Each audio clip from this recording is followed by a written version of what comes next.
जय माता रानी दोस्तों, आपके अपने चैनल धर्म साधना में आपका बहुत बहुत स्वागत है। माँ भगवती दुर्गा की कृपा आप और आपके पूरे परिवार पर सदा सर्वदा बनी रहे। दोस्तों, मकर संक्रांति के दिन स्नान का दान का विशेष महत्व होता है। तो आज की वीडियो में मैं आपसे बात करने वाली हूँ कि मकर संक्रांति के दिन आपको स्नान कब करना है, मतलब समय क्या होगा मकर संक्रांति के दिन स्नान करने का। और हाँ, स्नान करने से पहले और स्नान करने के बाद और स्नान करते समय किन बातों का आपको ध्यान रखना है, और इसके साथ ही दान कब करना है, दान करने का सही समय क्या होगा, दान करने की सही विधि क्या होती है, ये सभी जानकारी आपको आज की वीडियो में मैं शेयर करने वाली हूँ। क्योंकि मकर संक्रांति के दिन स्नान और दान का ही बहुत अधिक महत्व होता है, और अगर हम सही प्रकार से स्नान और दान करते हैं तभी हमें उसका संपूर्ण फल प्राप्त होता है। तो आज की वीडियो बहुत महत्वपूर्ण है, पूरा ज़रूर देखिए। और अगर आपको आज की वीडियो अच्छी लगे तो इसे लाइक भी ज़रूर कीजिए। दोस्तों, आपके लाइक्स, आपके कमेंट्स मेरे लिए बहुत महत्वपूर्ण होते हैं, क्योंकि ये एकमात्र जरिया है जिनसे मुझे पता चलता है कि आपको ये वीडियो अच्छी लगती हैं और आपके लिए ये वीडियो उपयोगी है। तो अगर आपको वीडियो अच्छी लगती है तो लाइक तो ज़रूर ही किया करें। इसके साथ ही कमेंट बॉक्स में माता रानी के नाम का जयकारा भी ज़रूर लगाएं, इससे आपको सकारात्मक ऊर्जा की प्राप्ति होती है। और अगर आपका कोई भी सुझाव हो, कोई भी प्रश्न हो या कोई विशेष वीडियो देखना चाहते हैं तो इसके लिए भी कमेंट बॉक्स में ज़रूर लिखें। चैनल पर पहली बार आए हैं, अगर अभी तक आपने चैनल को सब्सक्राइब नहीं किया है तो आज की वीडियो अगर आपको अच्छी लगे तो चैनल को सब्सक्राइब जरूर कर लीजिए और बेल बटन को भी प्रेस कर लीजिए। तो इससे ये होगा कि इस चैनल पर जो नई वीडियो अपलोड होंगी उनकी नोटिफिकेशन आपको सही समय पर प्राप्त होगी। दोस्तों, बात करें मकर संक्रांति की तो साल 2023 में मकर संक्रांति 15 जनवरी 2023 रविवार को मनाई जाएगी। क्योंकि मकर संक्रांति मनाई जाती है भगवान सूर्य देव जब धनु राशि से मकर राशि में प्रवेश करते हैं, उसी दिन मकर संक्रांति मनाई जाती है। लेकिन इस बार धनु राशि से मकर राशि में भगवान सूर्य देव प्रवेश कर रहे हैं रात्रि में। 14 जनवरी की रात्रि में 8:21 पर भगवान सूर्यदेव राशि परिवर्तन करेंगे, धनु राशि से मकर राशि में प्रवेश करेंगे। और शास्त्रों के अनुसार कोई भी त्योहार जो मनाया जाता है वो सूर्योदय कालीन तिथि में ही मनाया जाता है। इसलिए मकर संक्रांति का भी पावन पर्व जो मनाया जाएगा वो 15 जनवरी 2023 को मनाया जाएगा, क्योंकि इसी दिन हमें सूर्योदय कालीन तिथि प्राप्त हो रही है इसलिए। और अब जानते हैं कि मकर संक्रांति के दिन हमें स्नान कब करना है, स्नान करने का सही समय क्या है। तो देखिए, मकर संक्रांति के दिन स्नान किया जाता है ब्रह्म मुहूर्त में। मतलब अगर आप देखेंगे पवित्र नदियों में जो लोग स्नान करने जाते हैं तो वो लोग ब्रह्म मुहूर्त में ही स्नान करते हैं, क्योंकि नदी में स्नान करने का, पवित्र नदी में स्नान करने का तभी महत्व होता है जब हम सूर्योदय से पहले स्नान कर लेते हैं। तो अगर आप नदी में जा पाते हैं, कोई पवित्र नदी आपके घर के आसपास है और आप जा सकते हैं तो अत्यंत ही श्रेष्ठ होगा। लेकिन अगर आप ऐसा नहीं कर पाते हैं, घर में ही स्नान कर रहे हैं, तब भी आप प्रयास कीजिए कि आप सुबह जल्दी स्नान कर पाएं, जैसे कि सूर्योदय होने से पहले तो ज़रूर आपका स्नान हो जाना चाहिए। तो जैसे देखिए, अभी सूर्योदय काल का समय है लगभग 6:30 बजे के आसपास। तो 5 बजे तक अगर आप स्नान कर लेंगे तो ब्रह्म मुहूर्त का स्नान कहा जाएगा। और 5 बजे के बाद अगर आप स्नान करते हैं, जैसे कि 6 बजे तक आप स्नान कर सकते हैं, तो ऐसे में आप 6 बजे तक स्नान करेंगे तो सूर्योदय से पहले तो आपका स्नान हो ही जाएगा। इस बात का ध्यान रखिए कि आप सूर्योदय से पहले स्नान कर लें। और हाँ, अगर आप सूर्योदय से पहले स्नान करेंगे तो आपके उठने का समय लगभग 4 या 4:30 बजे के आसपास होगा। क्योंकि देखिए, सोकर उठने के तुरंत बाद आप स्नान तो नहीं कर सकते, पहले आप थोड़ा सा घर की साफ सफाई भी करेंगे, उसके बाद ही आप स्नान करेंगे। तो आप 4 साढ़े 4 बजे तक उठ जाइए, जो भी थोड़ा बहुत आपका काम है, जो भी रूटीन वर्क है वो करने के बाद आप स्नान कर लीजिए। और हाँ, अपने स्नान करने से पहले आप दान की सामग्री जरूर निकाल दीजिए। मतलब जो भी आप दान करना चाहते हैं, जैसे कि खिचड़ी का दान करेंगे आप या फिर तिल की वस्तुओं का दान करेंगे, वो सभी सामग्री एकत्रित करके एक जगह रख दीजिए कि जब आप स्नान करके आएंगे तो आप दान कर पाएंगे। क्योंकि मकर संक्रांति का नियम होता है कि जब हम स्नान करते हैं तो स्नान करने के तुरंत बाद दान किया जाता है, और इसके बाद ही आप पूजा पाठ इत्यादि कोई भी कार्य कर सकते हैं। तो अपने स्नान करने से पहले दान की सामग्री निकाल कर रख दीजिए और उसके बाद आप स्नान कर लीजिए। और हाँ, जैसे कि आज मकर संक्रांति है तो मकर संक्रांति के दिन पवित्र नदी में ही स्नान करने का विधान शास्त्रों में बताया गया है। लेकिन देखिए, सबके लिए ऐसा बिल्कुल भी संभव नहीं है कि सब जाकर और किसी पवित्र नदी में स्नान कर पाएं। ऐसे में अपने घर में भी गंगा जल मिश्रित जल से आप स्नान करते हैं, लेकिन इसके लिए बहुत आवश्यक है कि जब आप पात्र में जल डालते हैं तो जल डालने से पहले, मतलब सबसे पहले जिस पात्र में आपको स्नान करना है उसे साफ कर लीजिए और उसमें आपको सबसे पहले गंगा जल डालना है। फिर आप जल से मतलब सामान्य जल से भर लीजिए और इसके बाद अपने मन में ध्यान कीजिए कि आप पवित्र नदी में माँ गंगा की गोद में ही स्नान कर रहे हैं। पवित्र नदियों का नाम जप करते हुए स्नान करने से आपको पवित्र नदी में स्नान के समान ही पुण्यफल प्राप्त होता है। इसलिए जब हम स्नान करते हैं तो प्रयास करना चाहिए कि माँ गंगा का ध्यान करते हुए और स्मरण करते हुए स्नान करें। आप चाहें तो प्रतिदिन इस प्रकार से स्नान कर सकते हैं। और स्नान करने के बाद साफ स्वच्छ वस्त्र धारण करना चाहिए।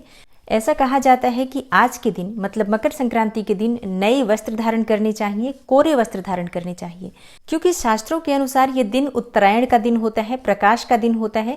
इसलिए ऐसा माना जाता है कि आज के दिन सुंदर वस्त्र धारण करके, नए वस्त्र धारण करके भगवान सूर्य देव को अर्घ्य देने से आने वाला वर्ष भी सुंदर होता है। इसलिए पौराणिक मान्यताओं के अनुसार मकर संक्रांति के दिन नए वस्त्र जरूर धारण करने चाहिए। लेकिन अगर ऐसा ना हो तो कोई भी वस्त्र हो लेकिन साफ सुथरा हो, स्वच्छ वस्त्र हो और अच्छे वस्त्र हो, उन्हें धारण करके आप आज के दिन पूजा प्रार्थना करते हैं तो निश्चित ही आपको उतनी ही सफलता की प्राप्ति होती है। और हाँ, जैसे कि यज्ञोपवीतधारी जो पुरुष होते हैं, जो लोग जनेऊ धारण करते हैं, उन्हें आज के दिन मकर संक्रांति के दिन यज्ञोपवीत अर्थात जनेऊ जरूर बदलना चाहिए। और हाँ, स्नान करने के तुरंत बाद जनेऊ बदला जाता है। और हाँ, एक और चीज का ध्यान रखिए, जब भी आप नया जनेऊ पहनते हैं, पुराना जनेऊ उतारते हैं, तो इस बात का ध्यान रखिए कि पुराना जनेऊ आप इधर उधर मत फेंकिए। किसी पौधे के नीचे, किसी मिट्टी में दबा दीजिए, कच्ची मिट्टी में दबा दीजिए, वो गल जाएगा। लेकिन अगर आप इधर उधर फेंक देते हैं, कई बार कोई नकारात्मक ऊर्जा अगर उसके प्रभाव में आ जाती है तो नुकसान आपको होता है। इसलिए यज्ञोपवीत उतारते हुए या फिर अपने हाथ का कलावा उतारते हुए इस बात का ध्यान जरूर रखें कि उन्हें इधर उधर नहीं फेंकना है। घर में ही किसी गमले की मिट्टी में दबा दीजिए। और अब बात करते हैं स्नान करने के बाद क्या करना है। कई लोगों के प्रश्न आए हैं कि पहले हम सूर्य देव को जल अर्पित करें या फिर पहले हमें दान करना चाहिए, पूजा करना चाहिए, कौन सा कार्य पहले करना चाहिए। तो देखिए, कई स्थानों पर पहले सूर्य देव को जल अर्पित किया जाता है, उसके बाद से ही दान किया जाता है। लेकिन कई स्थान ऐसे भी हैं जहां पर पहले दान ही किया जाता है, जैसे कि स्नान करने के बाद सीधे आकर दान की सामग्री स्पर्श की जाती है, दान किया जाता है और उसके बाद जो बाकी के पूजा पाठ इत्यादि के कार्य होते हैं, जैसे कि सूर्य को जल अर्पित करना या फिर तुलसी में जल देना, घर की पूजा करना, ये बाद में किया जाता है। तो ऐसा कोई विशेष बंधन नहीं है कि आप सूर्य देव को जल अर्पित पहले नहीं कर सकते हैं या दान पहले नहीं कर सकते हैं। कोई भी कार्य पहले कर सकते हैं, क्योंकि देखिए, जब हम किसी पवित्र नदी में स्नान करने के लिए जाते हैं तो स्नान करते हैं और वहीं पर खड़े होकर पहले भगवान सूर्य देव को जल अर्पित कर लेते हैं और फिर नदी से बाहर निकलकर और फिर हम दान इत्यादि कार्य करते हैं। तो ऐसा कोई बंधन नहीं है कि आप दान पहले करें तो ही अच्छा होगा या आप सूर्य देव को जल पहले अर्पित करें तो ही अच्छा होगा। दोनों का प्रभाव आपको उतना ही मिलेगा। तो इसमें बहुत अधिक संशय मानने की जरूरत नहीं है, मन में किसी भी प्रकार का भेद रखने की आवश्यकता नहीं है।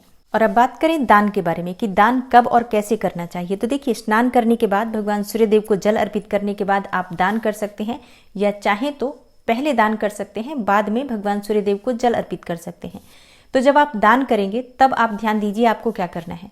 जो भी सामग्री आप दान करना चाहते हैं उन सभी सामग्रियों को दोनों हाथों से स्पर्श करके और भगवान विष्णु का मन में ध्यान करके संकल्प कीजिए कि आप इन सभी चीजों का दान कर रहे हैं। भगवान विष्णु से, भगवान सूर्य देव से प्रार्थना कीजिए कि आपका दान, आपकी प्रार्थना स्वीकार करें। अपनी शक्ति, अपने सामर्थ्य के अनुसार मैं इन चीजों का दान कर रहा हूँ या कर रही हूँ, आप स्वीकार कीजिए और इसका शुभ फल मुझे और मेरे परिवार को प्रदान कीजिए। तो दान करते समय जो भी सामग्री आप दान करना चाहते हैं उसको स्पर्श कीजिए, भगवान से प्रार्थना कीजिए कि वो आपका दान स्वीकार करें और आपको शुभ फल प्रदान करें। इस प्रकार से दान करना चाहिए। और अब जैसे कि आपने दान कर लिया, उसके बाद परिवार के बाकी सदस्यों के लिए भी सभी सामग्री निकाल कर रख दीजिए। थोड़ा थोड़ा जैसे भी आप दान करना चाहते हैं, अलग अलग पात्र में सभी के लिए दान निकालिए। चाहे घर में कोई छोटा बच्चा हो, बड़ा हो, बुजुर्ग हो या बीमार हो, किसी भी परिस्थिति में सभी के हाथ से दान अवश्य करवाइए। और हाँ, सबके दान करने की विधि यही होगी, मतलब स्पर्श करके ही हर व्यक्ति दान करेगा।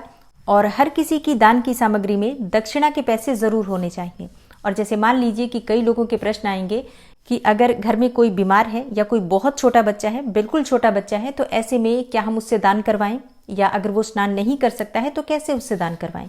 देखिए, अगर आप स्नान नहीं करवा पाते हैं, कोई इतना बीमार व्यक्ति है कि वो बिल्कुल भी स्नान नहीं कर पाता है, तो ऐसे में भी आप थोड़ा गर्म पानी करके और गीला कपड़ा करके उस कपड़े से ही उस व्यक्ति के शरीर को साफ कर दीजिए, या बहुत छोटा बच्चा है तो उस बच्चे को भी आप इसी प्रकार से गीला कपड़ा करके साफ कर दीजिए, कपड़े बदल दीजिए और उसके बाद उसके हाथों से स्पर्श करा के आप दान कर सकते हैं।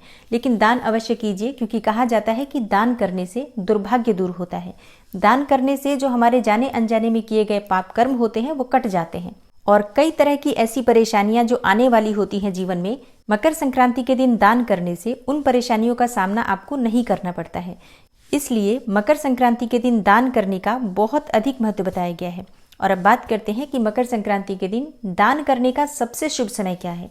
देखिए, मकर संक्रांति के दिन दान करने का जो सबसे शुभ समय है वो महापुण्यकाल का समय है, जो 7:15 से 9:15 तक है। मतलब कुल 2 घंटे का समय है, जिस समय में अगर आप दान करते हैं तो बहुत श्रेष्ठ फल प्राप्त होगा।